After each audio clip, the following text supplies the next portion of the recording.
রামায়ণে রাবণের চরিত্রকে এমনভাবে দেখানো হয়েছে যা শুনলে আপনি অবাক হয়ে উঠবেন। তখন আপনারও মনে হবে প্রতি বছর যে রাবণ দহন হয় তা হওয়াই উচিত। জানতে ইচ্ছে করে না যে রাবণের চরিত্রটি কেমন ছিল? রাবণের যে 10টি মাথা ও 20টি হাত ছিল তা কিভাবে হলো? এত বলশালী ব্যক্তিত্বশালী রাজাকে নিয়ন্ত্রণ করত কিনা এক নারী? কিন্তু কে সেই নারী? জানতে ইচ্ছে করে না? জানতে ভিডিওটি অবশ্যই শেষ পর্যন্ত দেখুন। আর যদি ভালো লেগে থাকে তাহলে অবশ্যই লাইক ও শেয়ার করবেন। আমার প্রত্যেকটি ভিডিও যদি একবার পাতা উল্টে দেখেন তাহলে দেখবেন প্রত্যেকটি ঘটনাই পুঁথি থেকে সংগ্রহ করা, কোনো গল্প কথা নয়। তাই এই রকম নিত্য নতুন আকর্ষণীয় পৌরাণিক তথ্য জানতে এখনই সাবস্ক্রাইব করে ফেলুন। লঙ্কার রাজা রাবণ ছিলেন দিগ্বিজয়ী বীর, বিশ্ববার পুত্র ছিলেন তিনি ছিলেন ধার্মিক, কিন্তু তার পুত্র সুবুদ্ধি সম্পন্ন ধার্মিকই ছিলেন।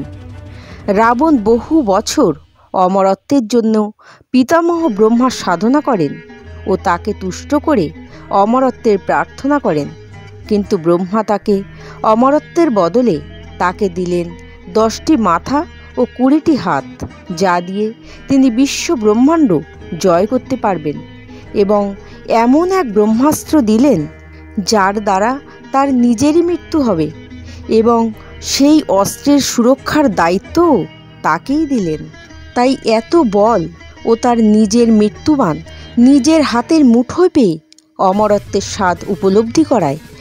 লঙ্কার রাজা হওয়ার পর সুবুদ্ধি সম্পন্ন রাজা যখন একের পর এক রাজ্য জয় করায় দুর্বুদ্ধি, অত্যাচারী ও দুরাচারী রাজায় পরিণত হলেন।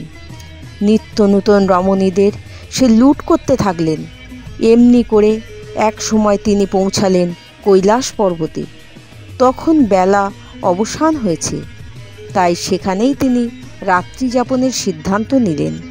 রাত্রি যখন দ্বিপ্রহর তখন তিনি বাইরে বেরিয়ে দেখলেন পূর্ণিমার চাঁদের আলোর ছটায় চারিদিকে নির্মল পরিবেশ, মনোরম সুশীতল বায়ু প্রবাহিত হচ্ছে। এই রকম মনোমুগ্ধকর পরিবেশে রাবণের কামাশক্তি জাগ্রত হলো, কিন্তু কোনো রমণী তার পাশে ছিল না। কিন্তু হঠাৎই সেইখান দিয়ে যাচ্ছিলেন এক পরমা সুন্দরী অপ্সরা। তাকে দেখা মাত্র রাবণ তার হাত চেপে ধরে তার রতি সুখের জন্য তাকে আহ্বান করলেন, কিন্তু অপ্সরা কিছুতেই রাজি হলেন না। তিনি বললেন, শ্রী নলকুবের নামে কুবের কুমার, পতিব্রতা হই আমি রমণী তাহার। কুবের তোমার জ্যেষ্ঠ ধন অধিকারী, তার পুত্র বধূ যে তোমার বহুয়ারি।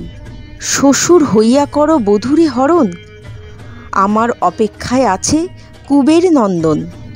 এই কথা বলে তিনি বারবার তাকে ধর্ম দর্শন করালেন, কিন্তু তিনি এতটাই কামাশক্তিতে পূর্ণ ছিলেন যে তার কোনো বাক্যই তার কর্ণগোচর হচ্ছিল না। তাই তাকে আটকে রাখলেন 7 দিন। 7 দিন পরে নলকুবেরের স্ত্রী যখন তার কাছে পৌঁছালেন তখন তার শৃঙ্গারবিহীন রূপ দেখে নলকুবের তাকে জিজ্ঞাসা করলেন, কি হয়েছে? তখন তার স্ত্রী কাঁদতে কাঁদতে তার দুরবস্থার কথা বললেন। তখন তিনি অত্যন্ত রেগে গিয়ে ধ্যানে বসলেন। ধ্যানে সে জানিলেন স্ত্রীর নাহিক দোষ। ক্রোধে নলকুবের সে লাগিল জ্বলিতে, হাতে নিল জল রাবণের শাপ দিতে। বলে, দুষ্ট রাজা, আজই হতে যারে করিবি শৃঙ্গার, সেইক্ষণে মরিবি তুই, যাবে তোর 10টি মাথা।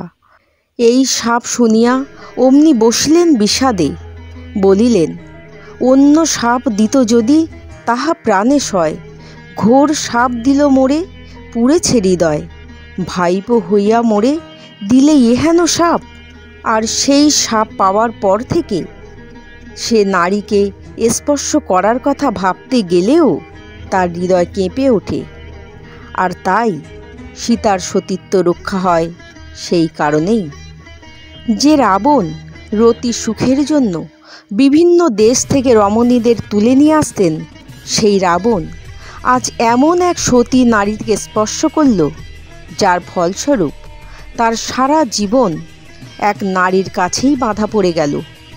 যখনই কোনো কুবুদ্ধি মাথা চাড়া দিয়ে ওঠে, তখনই সেই নারী তাকে স্মরণ করিয়ে দেয় তার মৃত্যুর সমনের কথা। তাই এই নারী তার মৃত্যুর আগে পর্যন্ত তার জীবনটাকে পরিচালনা করেছিল। কিন্তু জানতে ইচ্ছে করে না কে এই নারী? হ্যাঁ, এই সতী নারী হলেন স্বর্গের অপ্সরা রম্ভাবতী। তিনি ব্রহ্মার আশীর্বাদ প্রাপ্ত সতী।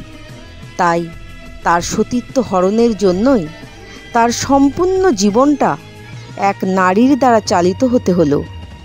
তাহলে আজ আপনারা জানলেন সতীত্বের ক্ষমতার কথা, যা এক অমরত্বপ্রাপ্ত বলশালী ব্যক্তিকেও ভুলুণ্ঠিত করতে পারে। আজ তবে এই পর্যন্ত। ভালো লাগলে লাইক, শেয়ার ও অবশ্যই এই রকম অজানা পৌরাণিক তথ্য জানতে সাবস্ক্রাইব করে পাশের বেল আইকনটি প্রেস করতে ভুলবেন না। নমস্কার।